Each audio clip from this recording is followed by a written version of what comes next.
Hello guys, welcome to my YouTube channel free educator. So guys, आज हम discuss करेंगे Indian polity subject का lecture third. So furthermore और questions आए हैं, ठीक है, जो बहुत ही इंपॉर्टेंट एग्ज़ाम के लिए और प्रीवियस एग्ज़ाम्स में बहुत बार आ चुके हैं, ठीक है। सो प्लीज़ मेरे चैनल को सब्सक्राइब कीजिए, इस वीडियो को गाइस लाइक कीजिए और ज़्यादा से ज़्यादा शेयर कीजिए, ठीक है गाइस। सो शुरू करते हैं गाइस आज का lecture on Indian polity. First question for today is: in Indian Parliament, a bill may be sent to a select committee. Option A, after the first reading. Option B, after the second reading. Option C, after general discussion during second reading. Or option D, at any stage at the discretion of speaker. So guys, कब कोई भी bill किसी भी selected committee के पास जा सकता है? सो bill कभी भी जा सकता है guys at any stage at discretion of speaker, ठीक है। जब भी स्पीकर चाहेगा, तो ये डी इसका आंसर होगा। Next question guys: where is the constitutional power located enabling the central government to legislate on cow slaughter? Constitutional power legislate करने के लिए काउ स्लॉटर को कहाँ दी गई है कॉन्स्टिट्यूशन के अंदर? Option A, entry 17th, list 3rd in schedule 7th, prevention of cruelty to animals. Option B, residuary powers under article 248. Option C, emergency powers. और option D, article 48 in directive principles. So guys, इसका answer होगा option D, article 48 इन directive principles, ठीक है। इसके अंदर दी गई है, ये कहता है कि state shall endeavour to organise agriculture and animal husbandry on modern and scientific lines, ठीक है, improving their breeds and prohibiting the slaughter of cows and calves and other milch and draught cattle, ठीक है guys, ये note करना। Next question guys: the salaries and allowances payable to the members of the parliament are decided by the salaries और allowances जो भी member of parliament को मिलते हैं, ठीक है, वो कौन डिसाइड करता है? Option A, president. Option B, cabinet. Option C, parliament. और ऑप्शन डी, फाइनेंस कमीशन। तो गाइस, इसका आंसर होगा पार्लियामेंट। पार्लियामेंट डिसाइड करती है, ठीक है। जब भी कोई मेंबर्स इलेक्ट करके पार्लियामेंट में आते हैं, तो उनके अलाउंसेस और सैलरीज भी पार्लियामेंट डिसाइड करती है, ठीक है। Next question: the authority to prorogue the two houses of parliament rest with the. Prorogue का मतलब होता है गाइस कि उनको, मतलब कभी भी उनकी ना सुननी और कभी भी उनको सस्पेंड कर देना, ठीक है, टर्म को। जैसे कि डिसकंटिन्यू सेशन, कभी भी सेशन डिसकंटिन्यू कर सकते हैं। कौन कर सकता है इनमें से? Option A, president. Option B, vice president. Option C, prime minister. और ऑप्शन डी, स्पीकर, ठीक है। तो गाइस, इसका आंसर होगा प्रेसिडेंट। प्रेसिडेंट कभी भी पार्लियामेंट के सेशन को डिसकंटिन्यू कर सकता है। और एक और इम्पोर्टेंट क्वेश्चन था जो हमने पिछले क्लास में भी डिस्कस किया था कि कौन सा हाउस पार्लियामेंट का डिसॉल्व हो सकता है, तो वो गाइस हो सकता है लोकसभा डिसॉल्व हो सकती है प्रेसिडेंट के द्वारा, और राज्यसभा परमानेंट हाउस है, ठीक है, तो वो डिसॉल्व नहीं हो सकता, वो कंटिन्यू करेगा। Next question guys: who is competent to dissolve the parliament? Again question. अब ये पार्लियामेंट गाइस, इसमें कौन सी बात हो रही है? लोकसभा की बात हो रही है, ठीक है, क्योंकि जो राज्यसभा है वो परमानेंट हाउस है। तो गाइस, प्रेसिडेंट ही होगा लोकसभा को डिसॉल्व करने वाला, उसके पास ही अथॉरिटी है, ठीक है। Option A is the right answer. Next question: the secretary general of the Lok Sabha is the chief of its secretariat and it's, और वो क्या है? एक तो चीफ ऑफ वो सेक्रेटरीट होगा, एंड इज़ कौन उसको करता है appoint? Option A, elected by Lok Sabha. Option B, elected by both houses of parliament. Option C, appointed by the speaker. और option D, appointed by the president. So guys, it is जो secretary general होता है उसको कौन appoint करता है? उसको guys speaker appoint करता है, ठीक है, और वो चीफ ऑफ द सेक्रेटरीट होता है, ठीक है। उसका rank equal to cabinet secretary भी होता है, मतलब उसको जो सैलरी एंड एमोलमेंट्स वो मिनिस्टर वाली मिलती हैं, ठीक है। Next question: when was the zero hour introduced in parliamentary affairs in India? Zero hour कब आया? ज़ीरो आवर होता है रात को गाइस, मतलब 12 दोपहर को शुरू होता है ज़ीरो आवर, दोपहर 12 बजे। ठीक है, इसमें जो मेंबर्स हैं मतलब कुछ भी मैटर जो इम्पोर्टेंस है, मैटर ऑफ इम्पोर्टेंस है, करंट इशू है इंडिया में, कुछ भी उसको बहुत इंपॉर्टेंट मैटर जो डिस्कस करना है वो तो ज़ीरो आवर में हो सकता है। ठीक है, तो ये क्वेश्चंस कुछ भी इसमें आस्क हो सकता है बिना किसी प्रायर परमिशन के। नहीं तो कुछ भी मैटर को अगर आपने रेज करना है पार्लियामेंट में तो उसके लिए उस मैटर के लिए प्रायर अप्रूवल लेना पड़ता है। तो गाइस ज़ीरो आवर पहली बार 1962 में इंट्रोड्यूस किया गया था इंडिया में। ठीक है, इसका आंसर होगा guys 1962। Starts at 12 Noon. Next question guys, the maximum numbers of members of Lok Sabha and Rajya Sabha has been fixed by the Constitution of India respectively as maximum numbers हमारे India में लोकसभा के और राज्यसभा के कितने कितने होते हैं। तो लोकसभा के और राज्यसभा के option A 500 and 250, option B 525 and 270, option C 537 Lok Sabha के या फिर 275 राज्यसभा के, और ऑप्शन डी 545 लोकसभा के एंड 250 राज्यसभा के। तो आंसर होगा गाइस 545 एंड 250। ठीक है, करेंटली 545 मेंबर्स नहीं इलेक्टेड हैं, पर मतलब टोटल 545 इस वक्त इलेक्टेड है, पर 552 टोटल सीट्स होती हैं, मैक्सिमम सीट्स होती हैं। ठीक है, किसमें, लोकसभा में, एंड 250 राज्यसभा में, जिसमें से 238 जो हैं वो अभी इलेक्टेड हैं और 12 नॉमिनेटेड हैं। ठीक है, by president. Next question, in order to be recognised as an official opposition group in the parliament, एक दर्जा लेने का ओपोजिशन ग्रुप का पार्लियामेंट के अंदर आपको कितनी सीट चाहिए।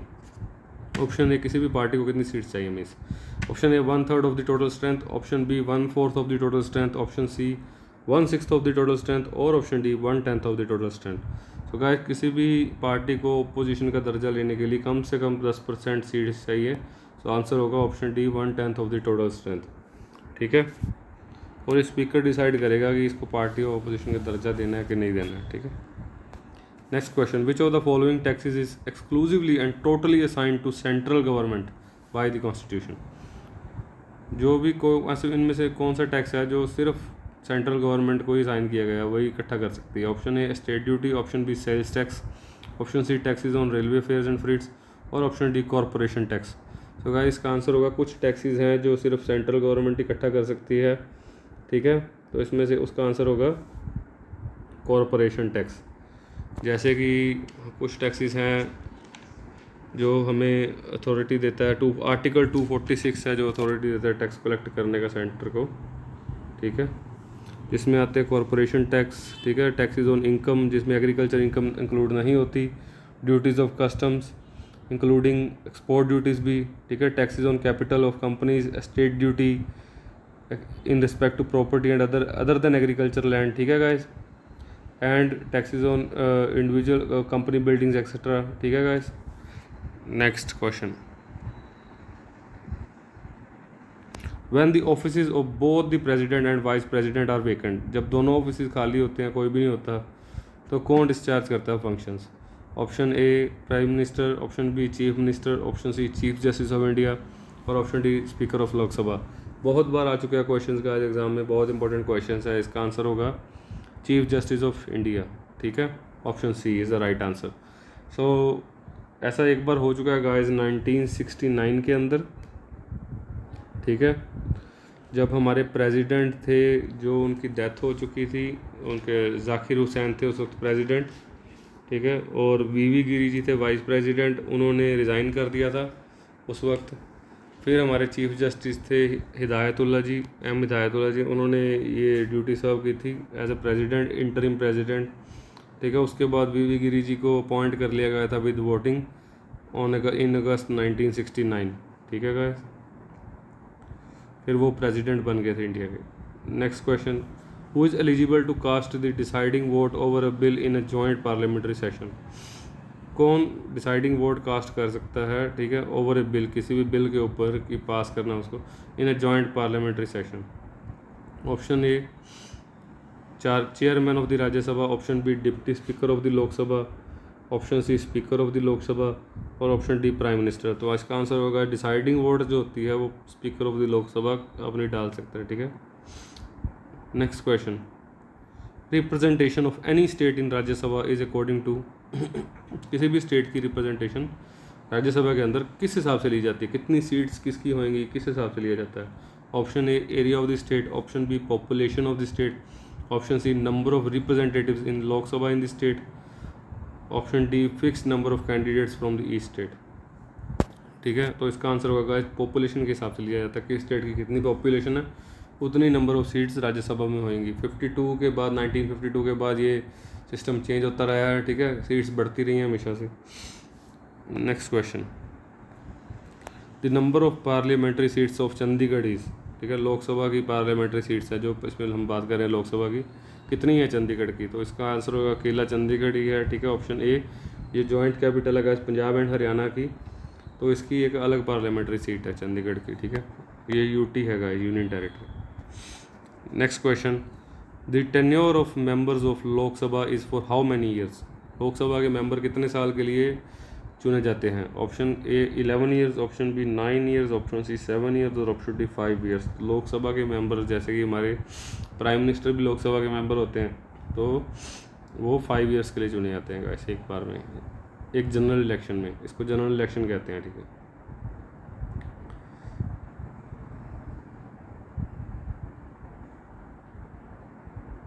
अभी फ़िलहाल में गाइस 2019 में हुए थे,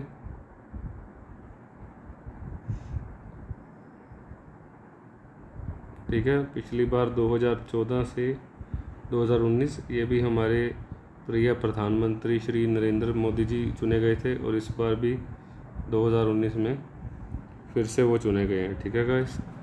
next question, the vice president of India is also the, option A speaker of Lok Sabha, option B ex officio chairman of Rajya Sabha, option C head of the state, option D head of the government. Vice president of India और क्या role play करते हैं option, ठीक है, इसका answer होगा guys option B ex officio chairman of the Rajya Sabha, वो राज्यसभा की चेयर भी संभालते हैं गाइस हमारे वाइस प्रेसिडेंट, ठीक है guys. Next question, the president of union of India has same constitutional authority as the, after the independence हमारे जो president of union of India की कॉन्स्टिट्यूशनल अथॉरिटी किसके साथ मिलती जुलती है, कौन सी कंट्री के साथ। Option A British monarch, option B president of USA, option C president of Pakistan, option D president of France. तो इसका आंसर होगा गाइस ब्रिटिश मोनार्क, ठीक है। Next question guys, which organ is the custodian of the national purse, कौन सा जो part है वो कस्टोडियन है नेशनल पर्स का। Option A executive, option B judiciary, option C legislature और ऑप्शन डी सिविल सर्वेंट्स। तो गाइस लेजिस्लेचर पार्ट है नेशनल पर्स का, ठीक है। Next question guys, who can be the member of Rajya Sabha but can speak in both Rajya Sabha and Lok Sabha, मतलब कौन राज्यसभा का member दोनों हाउसेज में बोल सकता है पार्लियामेंट के, ठीक है। Option A the deputy chairman of the Rajya Sabha, option B the leader of the house in the Rajya Sabha, option C nominated members of Rajya Sabha और option D ministers who are members of Rajya Sabha, ठीक है गाइस। इसका आंसर होगा जो minister होते हैं, ठीक है, कैबिनेट मिनिस्टर्स, वो दोनों हाउसेज में बोल सकते हैं, ठीक है। अगर वो लोकसभा के मिनिस्टर हैं तो वो राज्यसभा में बोल सकते हैं पर वोट नहीं कर सकते, और अगर राज्यसभा के मिनिस्टर हैं वो लोकसभा में बोल सकते हैं पर वोट नहीं कर सकते उसके अंदर किसी भी बिल पर, ठीक है ना। Next question, what are the residuary powers, residuary powers क्या होती हैं। Option A powers which are enumerated in the state list, option B powers which are included in the union list, option C powers which are enumerated in the concurrent list, option D powers which are not mentioned in any of the list. तो guys residuary जो powers होती हैं वो किसी भी list में mention नहीं होती, ठीक है, तो उसका आंसर होगा option D powers which are not mentioned in any of the list, ठीक है। आर्टिकल 248 है जो डील करता है रेजिडोरी पावर्स के साथ, ठीक है। वो पार्लियामेंट है उसके एक्सक्लूसिव पावर है किसी भी लॉ को बनाने के लिए, ठीक है, जो भी किसी भी लिस्ट में नहीं दिया गया है, ठीक है। तो पार्लियामेंट ये पावर होल्ड करता है कुछ भी नया लॉ बनाने के लिए जो किसी भी लिस्ट में नहीं दिया गया है। Next question, how many members of the Rajya Sabha are nominated by the president, कितने मेंबर्स प्रेसिडेंट के द्वारा नॉमिनेटेड किए जाते हैं, मतलब इलेक्ट नहीं, उनको किसी भी स्पेशल फील्ड से होते हैं, उनको नॉमिनेट किया। टोटल कितने मेंबर्स होते हैं? Option A 5, option B 12, option C 1/5 of the total members और ऑप्शन डी 10। हम थोड़ी देर पहले भी डिस्कस कर चुके हैं कि 238 सीट सिलेक्टेड है, 250 में से 12 नॉमिनेटेड होते हैं, ठीक है गाइस, किसी भी स्पेशल फील्ड से। Next question, Which of the following is not a tool of legislative control? Option A, dissolution of houses, option B, resolutions, option C, questions, option D, no confidence motions। ठीक है, इनमें से कौन से legislative control में it is not a tool of legislative control? ठीक है guys, option A dissolution of houses, option B resolutions, option C questions और नो कॉन्फिडेंस मोशंस। इसका आंसर होगा गाइस डिसोल्यूशन ऑफ हाउसेज। ये टूल नहीं है legislative control का, क्योंकि हाउसेज को डिसोल्यूट किया जा सकता है लोकसभा को प्रेसिडेंट के द्वारा, पर ऐसा होता नहीं आमतौर पे, क्योंकि जो लेजिस्लेचर है supreme arm of the state है, because it consist of representatives of people, लोगों के द्वारा चुने गए जो हमारे मेंबर ऑफ पार्लियामेंट्स हैं वो इस लोकसभा में आते हैं, तो it is not a easy task. So dissolution of houses is not a tool of legislative control. Doctor Rajendra Prasad was selected as first president of India by, पहली बार डॉक्टर राजेंद्र प्रसाद प्रेसिडेंट बने तो वो किस तरह चुने गए थे? Option A electoral college, option B people of India, option C constituent assembly, option D parliament. जो इलेक्टोरल कॉलेज होता है वो होता है उसमें लोकसभा और राज्यसभा के मेंबर्स प्लस जो हमारे स्टेट असेंबली के मेंबर्स होते हैं सबको मिला के बनता है, ठीक है। और लेजिस्लेटिव काउंसिल जो स्टेट्स की होती है उनके मेंबर्स में मिला के बनता है इलेक्टोरल कॉलेज, जिसमें जो प्रेसिडेंट के इलेक्शन में वर्क करता है, ठीक है गाइस, वोटिंग करता है। तो जो कॉन्स्टिट्यूएंट असेंबली के फर्स्ट प्रेसिडेंट थे वो थे डॉक्टर राजेंद्र प्रसाद, उन्हीं को ही देश का फर्स्ट प्रेसिडेंट बनाया गया था 1950 के अंदर, ठीक है, डॉक्टर राजेंद्र प्रसाद को ही। तो बट फर्स्ट जनरल इलेक्शन मई 2 1952 में हुए थे, तो वो भी डॉक्टर राजेंद्र प्रसाद ने जीते थे, ठीक है। तो कॉन्स्टिट्यूएंट असेंबली के वो फर्स्ट प्रेसिडेंट थे, 1950 के अंदर फर्स्ट टाइम बने थे, ठीक है।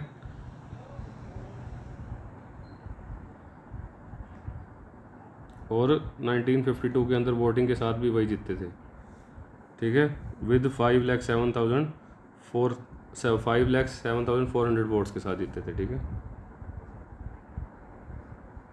कोई भी क्वेश्चन आ सकता है, इसलिए इंपॉर्टेंट आपको सब बताता हूँ। नेक्स्ट क्वेश्चन गाइस, इस चैनल को सब्सक्राइब कीजिए, इस वीडियो को लाइक कीजिए और ज़्यादा से ज़्यादा शेयर कीजिए guys. The members of estimate committee are, option A elected from Lok Sabha only, option B elected from Rajya Sabha only, option C elected from both the Rajya Sabha and Lok Sabha, and option D nominated by the speaker of the Lok Sabha. तो जो estimate committee के guys member होते हैं वो सिर्फ लोकसभा से चुने जाते हैं, ठीक है।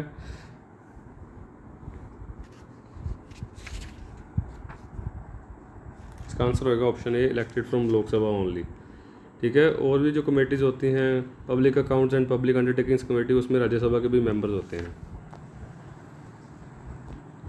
The speaker of Lok Sabha is elected by the, option A president, option B prime minister, option C members of both houses of parliament और option D members of Lok Sabha.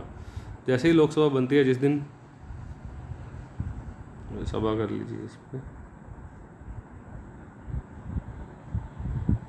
ठीक है, जैसे ही लोकसभा बनती है तो उसका मेंबर्स ही उनका स्पीकर चुनते हैं, जो मीन्स किसी भी पार्टी की तरफदारी नहीं करता है, ठीक है, इम्पार्शियल होता है। तो मेंबर्स ऑफ लोकसभा इसका आंसर होगा ऑप्शन डी, ठीक है guys. Next question, first leader of opposition in Lok Sabha was, पहला लीडर ऑपोजिशन का लोकसभा में कौन था? तो गाइस ये CPI से थे, कम्युनिस्ट पार्टी ऑफ इंडिया से थे पहले लीडर, ठीक है, ऑफ ऑपोजिशन AK गोपालन जी, ऑप्शन बी AK गोपालन जी, ठीक है। ये 1952 में बने थे फर्स्ट लीडर ऑफ ऑपोजिशन, ठीक है। इनको स्पेशल सैलरी मिलती है और स्पेशल अलाउंसेस मिलते हैं under leaders of opposition in the parliament act 1977।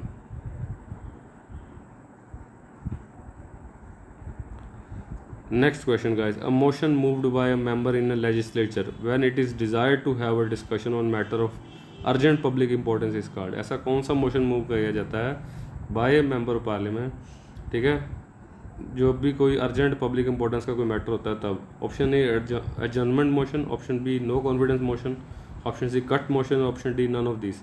तो गाइस जो अजर्नमेंट मोशन है वो मूव किया जाता है, ठीक है। इसको मोशन ऑफ इंटरप्शन भी कहते हैं। तो अजर्नमेंट मोशन है ये, इसमें कोई भी अर्जेंट पब्लिक इंपॉर्टेंस का जो मैटर है, जो इसी वक्त पूरा देश उसके बारे में चिंतित है, उसका अगर सुनवाई अपनी बात रखनी है लोकसभा में, तो वो ये मोशन चला के की जा सकती है गाइस।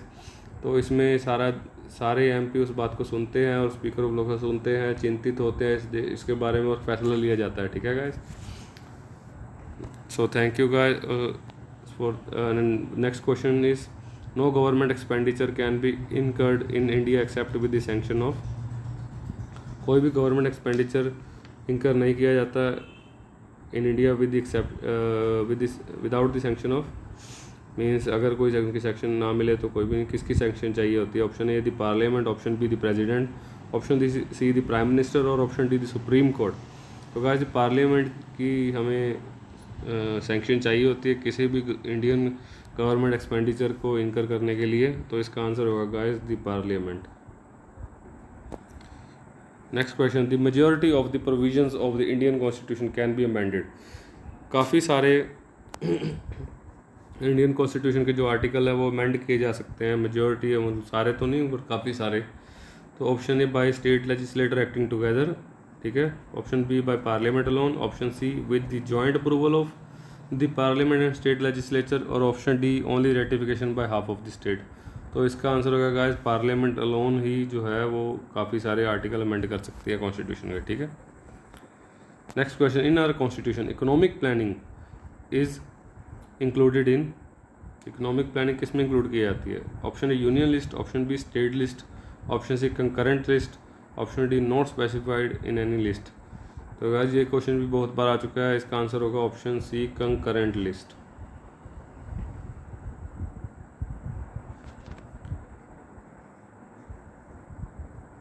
ठीक है, इनमें दोनों स्टेट और जो यूनियन है इनमें अपना फैसला ले सकते हैं इकोनॉमिक प्लानिंग के अंदर, उनकी अलग अलग साथ साथ चलती है, ठीक है गाइस। तो next for thank you, this was the end of the session and please subscribe my channel. इस वीडियो को लाइक कीजिए, ज़्यादा से ज़्यादा शेयर कीजिए गाइस एंड सपोर्ट कीजिए। Thank you guys once again for watching this video.